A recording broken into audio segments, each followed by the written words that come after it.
guys, welcome back to the channel. In this video we're going to have a look at the 2023 Toyota BZ4X or Beyond Zero 4-seater crossover. That's what the name stands for. And also compare it to the 2023 Subaru Solterra, which is essentially the same car. We're gonna have a look at the designs of these two cars from the front side and the rear, and also I want to show you the concept that I think was unveiled last year and just show you how close the concept is to the production. This is something that we rarely see, this type of closeness between the concept and the production. And of course we're also going to jump into Photoshop later on and do a redesign of the BZ4X because I have some cool ideas that I think could work with this new design language of Toyota. So more on that later in the video. But before we jump into the design, let's talk a little bit about the Spec and Tech here because it is a pretty special car. The 2023 Solterra starts at $46,220, whereas the 2023 BZ4X has a starting price of $43,215.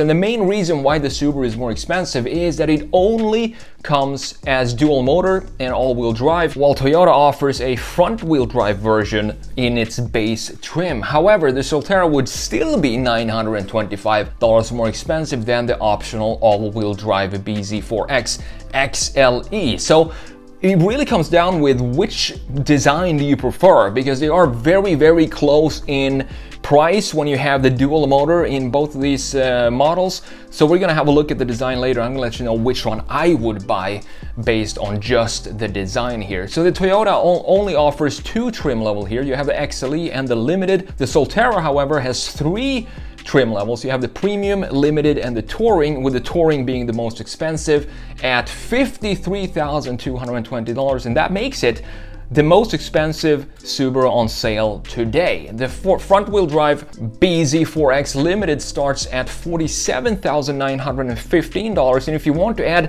throw in another motor there and add all-wheel drive to your BZ4X, that's going to cost an additional $2,000 on both trim levels, the XLE and the Limited. Both of these cars are set to go on sale this summer. As you know, I've always regarded cars as sculptures on wheels. It doesn't really matter if it's a Ford Focus hatchback or Rolls-Royce Dawn, they all started their life as a sketch on a piece of paper. I'm also a huge fan of contemporary art and learning how to invest in it. That's why I want to take a minute to talk about a company called Masterworks. Here's a fun fact. Did you know that the total wealth held in art is estimated to be worth $1.7 trillion, and it's expected to grow by $900 billion by 2026? That's where Masterworks come in. I've always been a fan of Picasso's abstract portrait style of painting, but purchasing an original Picasso is, as I'm sure you know, very expensive. Masterworks.io has emerged as a platform that lets people like me and you invest in paintings from artists like Banksy, Monet, Picasso, and other iconic artists for just a fraction of the cost of purchasing an entire painting. So I'm not one for high-risk investments. Masterworks know what they're doing when it comes to selling art, and they're already valued at over $1 billion.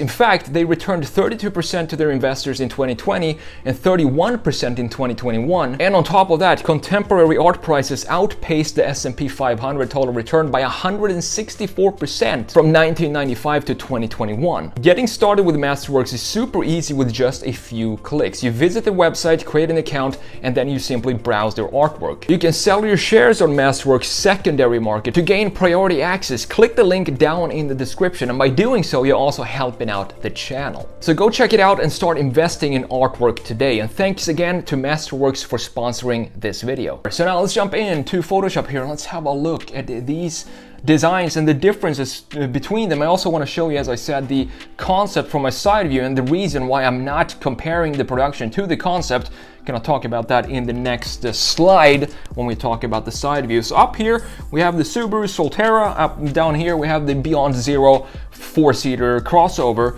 So let's have a look just at the front view. I think this is where the Solterra stands out, or they differ the most in their design. We have almost a clearly defined sort of grille in the front end of the Subaru, and I kind of like it that they put the grille there with these edges and the framing around the black housing for this grille, it makes it look maybe a little less EV stylish and more like a traditional crossover, even though we have these big black fenders both in the front and in the rear. It still looks pretty cool. I really like this design language of both these cars, the Solterra and the BZ4X. It feels fresh, it feels very sharp, it feels almost like an evolution of the Lexus design language, which I'm at the moment not a huge fan of. I think it's too much going on there. But this feels like there's a lot going on here, but it still kind of works in a better way than for the Lexus, and I'm not really sure why, because it's a very similar design language. We have this sharp line on the hoods here as well, as you can see, going down, connecting to this, which seems to be kind of the melting point or the cross section, cross point, where all these lines just come together and converge, is this corner up here in the Solterra. And then we have, of course, the framing that we have on the BZ4X down here as well, with this black plastic. The difference, though, happens down here. In the Solterra, we have a clearly defined sort of lower intake right here, with this for the cooling, probably for the batteries. And then some, in my opinion, pretty cheap looking fog lights. They look like they're just bought from Amazon and just stuck on there like an aftermarket or like an afterthought, rather than just have them be modern, integrated in the design, because we have lines here, typical Subaru DNA in these headlights, but they don't really connect with the roundness of the fog lights down here, and that's why I think they clash maybe a little bit in the front end when you look at the front graphics of the Solterra.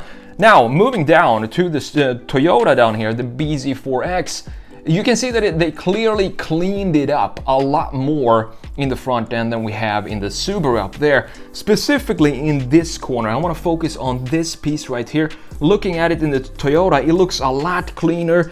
We don't have the lower part fog lights down here, which we have on the Subaru, and I think that just cleans everything up a lot more, in addition to having this big flat panel, which kind of makes it look a lot like a product design, and definitely a lot of EV feel in the BZ4X compared to the Solterra. But same thing here, this kind of works. I really like this design. As I said, it feels sharp and fresh, crisp for some reason, and a lot of Lexus going on, specifically with this dip down here and the side, the lines in the side, which we're gonna have a look at when we look at the side view in more detail. I definitely prefer this treatment of this lower corner on the Toyota rather than what we have here in the Subaru, with a lot of lines going on, a lot of curvatures and kind of surfaces that go in all kinds of different directions. It gets too messy for me right here, and I think if I were to redesign the Solterra, I think probably the Toyota BZ4X down there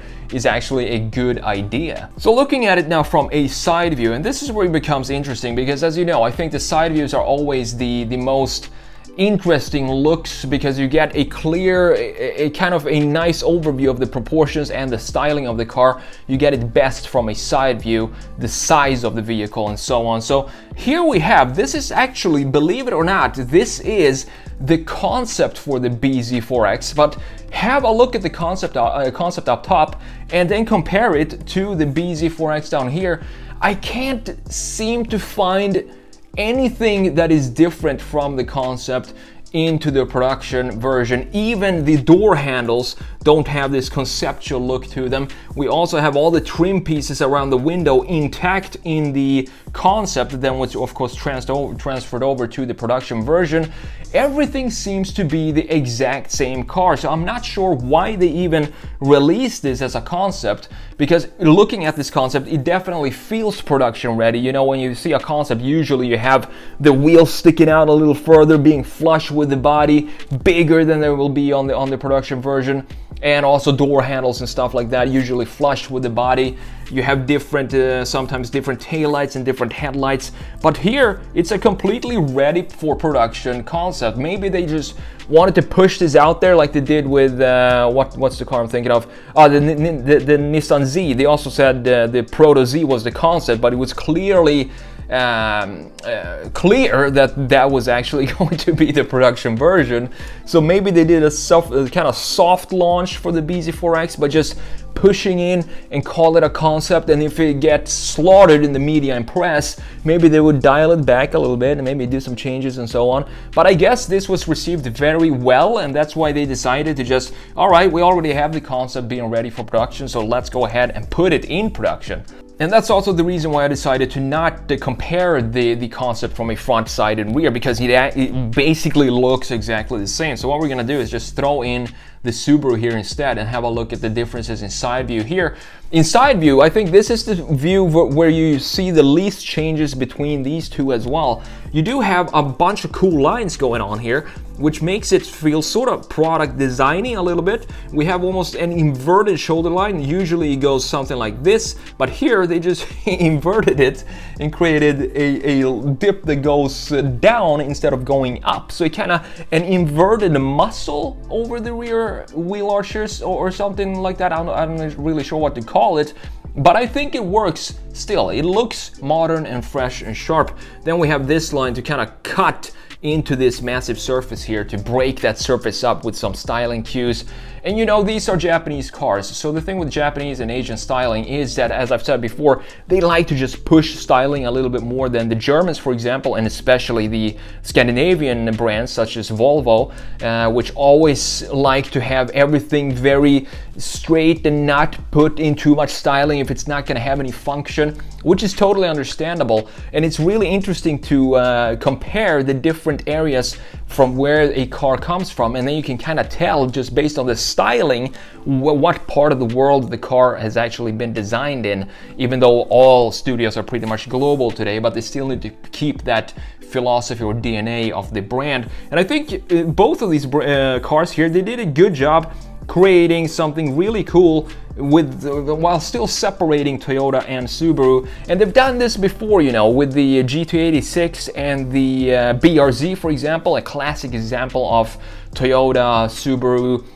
working together to create two different cars and for each brand, but underneath is essentially the same car. And that's kind of what they did here as well. And I'm all for it. I think it's really cool to have this type of collaborations where you get more cars out on the streets and from different brands, and you get more options and more competition. It's gonna bring down the prices in the end. But it feels like, looking at this side view, I'm probably wrong here, but it feels like this line in the Subaru is a lot less softer than the line in the Toyota. But I think that has to do with this being sort of a satin color, almost matte color, and this high glossy color. So you're gonna have a sharper reflection here. It's gonna look like this is a bigger of a curvature there than it is on the Subaru. But other than that, looking at it from a side view, I don't really see a lot of differences. The only differences I can see basically are in the front end, which we talked about, which you can see some of those differences in this side view as well. Looks a little more messy here with some interesting curvatures and lines,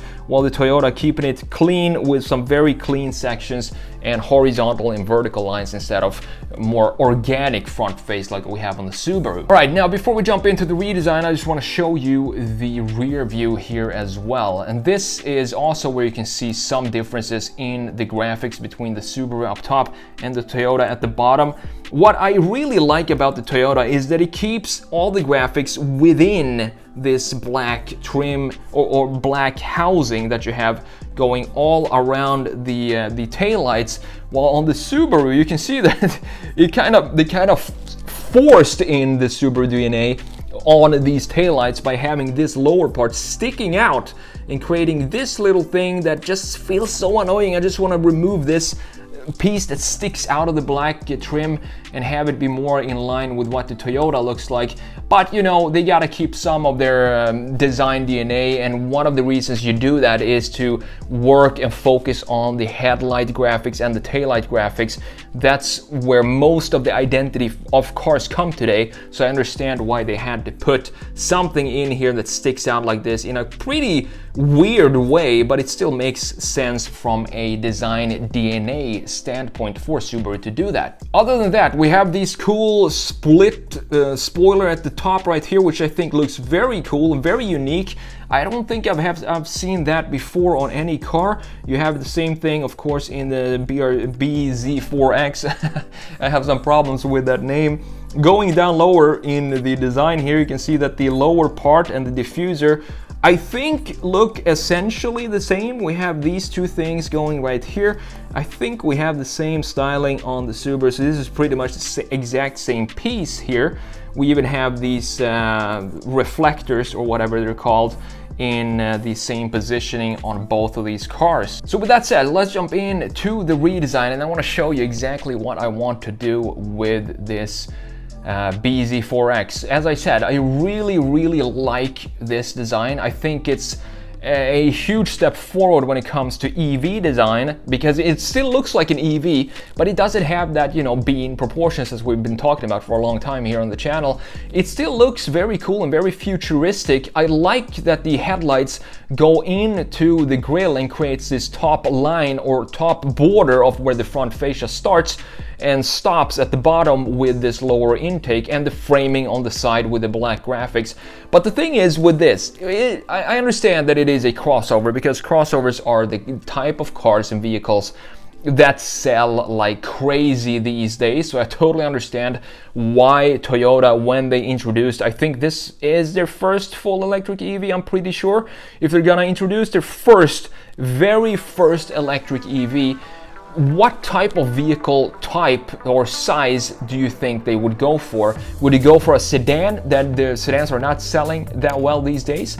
Or would they go for a crossover that sells like crazy in every other category outside of EVs when it comes to Toyota? Of course they're gonna go with the crossover, so I totally get that. But looking at this design and the front view specifically, with this platform that basically fills up 80% of the front face, it looks like it's a car that has been stretched up. So it looks like a hot hatch or something that has been stretched, because there is nothing going on in the front end, and I kind of like that design approach. It makes me want to go and touch that front panel and just feel what it feels like to have a flat surface like that. It looks interesting. It looks like a panel or a surface that I want to go and touch. And the same goes for this shoulder line with the inverted muscle over the rear axle. It feels like sharp lines in combination with flat surfaces. It doesn't really have a lot of organic feeling to it, but I wouldn't expect that from Toyota or Subaru, because they haven't really had that in their DNA, except for the Supra. It has a lot of curvature to it, but that's in a totally different category of car than what this is. So I think this is a really cool design, but what I want to do is lower it down, because I can see how cool this design would look as a, for example, a hot hatch. So let's turn it into, what I'm doing right here is turning this into a sort of hot hatch EV with these new graphics and design DNA from Toyota. I think that's gonna look really cool. We can even slap on some Toyota Supra wheels on there in black. I think black would look cool with this, because we have the black wheel arches, so the black wheels kind of fades into that and makes it look even lower, because we remove mass from the bottom part of the car. And looking at the end result, I really think this looks like a cool hot hatch that I would want to see as an EV. And it kind of, in my opinion, it feels a little more natural to have these proportions of this car, because of the front end and the building that is the front fascia of the BZ4X. It looks a little too stretched out. So slamming it down a little bit, we can still have a flat surface in the front end, but not have to be so high. And I think it looks really cool as a hot hatch. And that's it for this video. Thank you so much for watching, and I will see you in the next video. Take care.